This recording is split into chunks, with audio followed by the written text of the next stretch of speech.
Là, je suis avec un grand sourire, je suis très heureux de vous retrouver parce que là, on va parler d'un album qui est assez cool.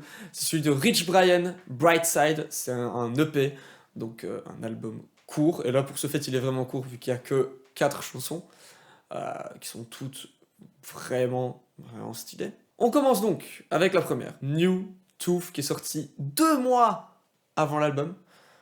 Donc pour savoir, pour vous resituer, l'album est sorti fin du mois de janvier. Donc là, voilà, donc ça date carrément de l'année passée.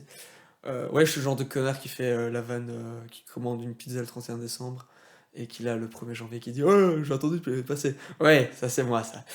Euh, donc du coup, ouais, franchement, la chanson de YouTube est vraiment stylée. En plus, avec le clip, on voit en mode militaire, etc. On a vraiment l'impression que c'est limite Tyler qui était à l'instru, qui avait produit pour Nintendo.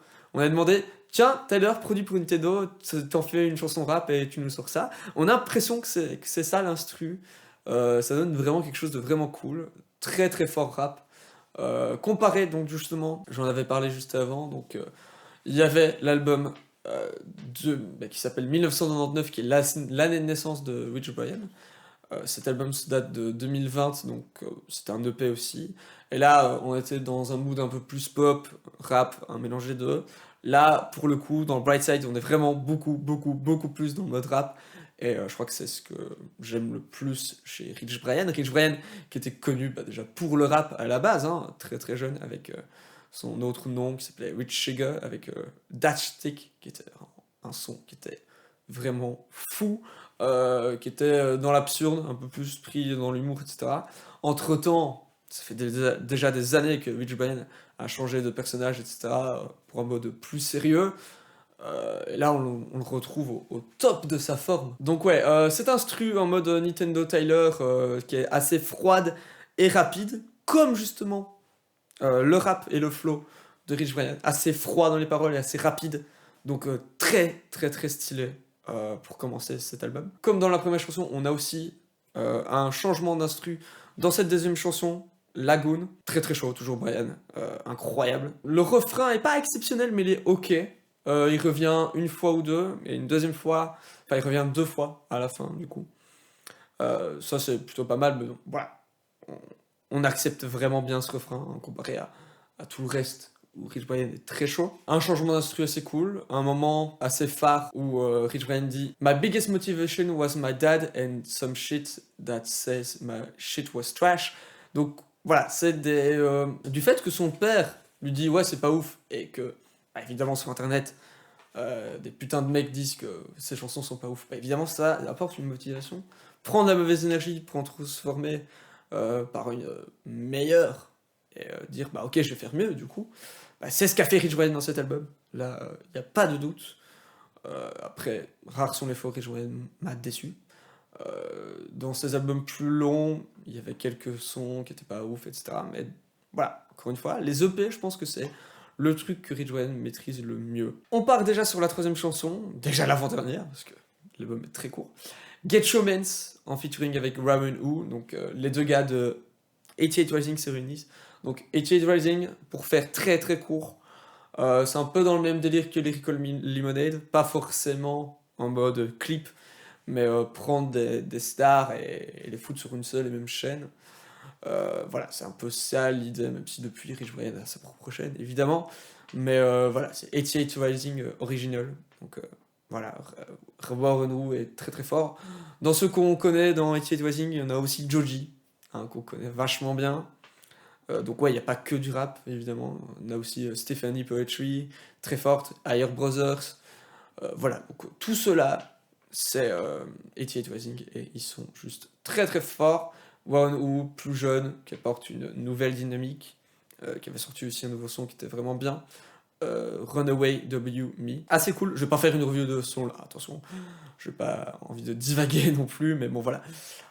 Deux mecs, rap, asiatique, très cool, et ça marche vraiment bien. Bah, justement, dans l'instru, on a vraiment l'impression d'écouter, d'être dans un putain de restaurant chinois en mode trap. Ce qui est impossible. Dans quel monde t'as un restaurant chinois qui met de la musique trap? Mais on a vraiment cette impression-là, c'est instru et mi-instru trap, mi-instru resto chinois, et ça marche méga bien.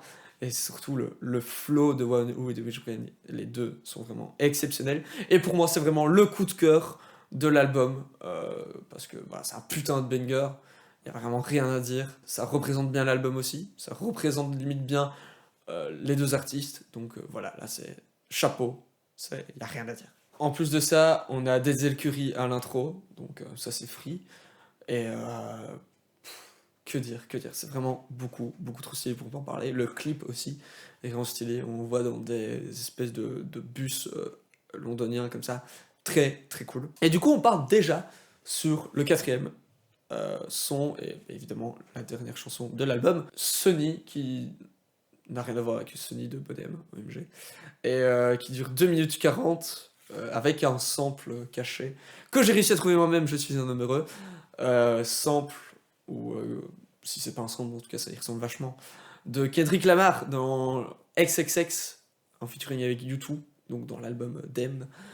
Voilà, on a cette petite vibe là, très chouette, mais il n'y a pas grand chose à dire sur ce son là, à part cette belle participation, ce bon sample, très bien utilisé. Donc voilà, pour résumer cet album, c'est vraiment ce qu'on peut attendre d'un rap asiatique, assez stylé, en mode banger, en mode trap, très fort de Rich Brian, et des moments assez bien écrits, parce que Rich Brian c'est avant tout un mec qui écrit très bien, que ce soit dans la pop ou dans le rap. Mais bon voilà, là dans Brightside, on a quelque chose d'assez positif, et d'assez bien écrit, d'assez bien foutu. Voilà, je vous dis que c'est un bon album, parce que pour moi un très bon album, déjà, bah, je suis pas méga fan des EP, on va pas se mentir, et en plus de ça, il faut plus qu'un gros son pour que ça soit un très bon album. Donc voilà, un bon album, à la limite du très bon, donc voilà, très fort de la part de Rich Brian, Brian Emmanuel, de son vrai nom. Voilà, en entendant, eh bien voilà, j'ai déjà hâte de vous parler du prochain album. On va aussi parler de 2 Chainz, de Blonda, de plein de choses. Vous pouvez aussi regarder mes anciennes vidéos, là, The Weeknd, All That Short, tout ce que vous voulez. Il y a plein de trucs. Vous pouvez aussi me retrouver sur C-Rap tous les dimanches de 18h à 20h dans l'émission 100% Rap US, et aussi les articles des Zap Media qui sont dans le lien en description. Donc voilà, où vous pouvez me retrouver en gros, et à la prochaine.